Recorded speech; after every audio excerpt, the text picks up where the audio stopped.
So even in your mind, your thoughts, your emotions, your compulsions as to what you like, what you don't like, whom you love, whom you don't love, this is all by memory, isn't it? It's already past. Yesterday you loved somebody, with that memory you're living today. Yesterday you disliked somebody, with that memory you're living today. So you're trying to live that which is over. If you try to live that which is over, that which is will bypass you. So yoga means to liberate yourself from that information which determines who I am right now. That information which determines the color of my skin, that information which determines the shape of my body, that information should not determine how I think, how I feel, how I experience my life, but unfortunately it is. So if you become like this, that information does not determine how you are right now, then you are moving into yoga. So daily working, daily morning sadhana is just this, to slowly, gradually, to create the distance from that information. You don't have to lose it. People say, I want to forget. If you forget, you will once again do the same idiotic things all over again.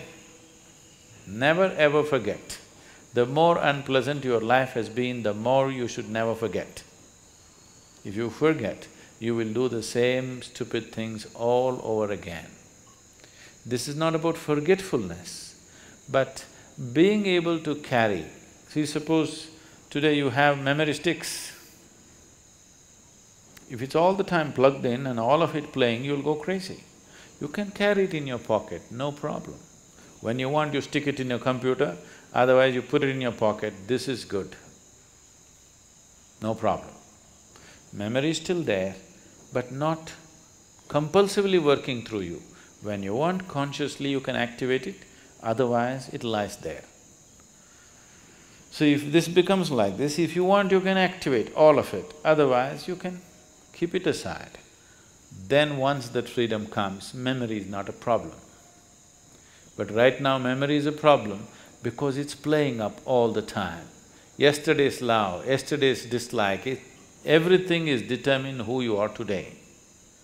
It will not allow you to experience what is today. It will not allow you any possibility of life, it will just keep on, you are like a broken record, just going on the same thing. I dislike this person, I dislike this person, I dislike this person. Only yesterday you disliked him. Today it's not necessary to dislike him. Yesterday he was doing something, we disliked him. There is no need to dislike him today, but the memory is playing up and saying, I dislike him, I dislike him. Whether you like him or you dislike him, both ways, it is an old record playing, which will not allow you any perception.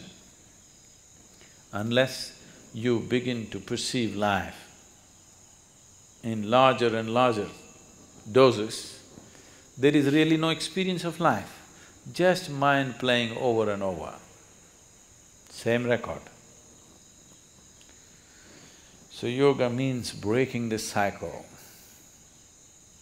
and nature will not release you from that, just like that.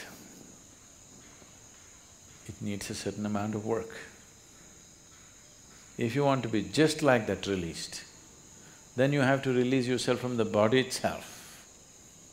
Staying in the body, which is the way it is only because of its memory, and not being a part of that memory. It is the foundations of information that we carry which has constructed this body the way it is. To live in it and not to be off it will not come easy. I'm not saying it's difficult, but it needs to be worked at.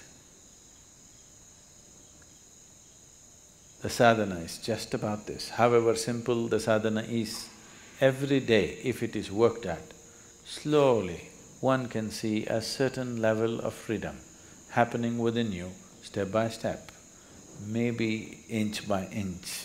maybe micromillimeter by a micromillimeter, but nobody can say it is not releasing you. It will slowly release you. If you want to go rapidly, a lot more to do. You don't mind going slowly, something to do. So tomorrow morning sadhana.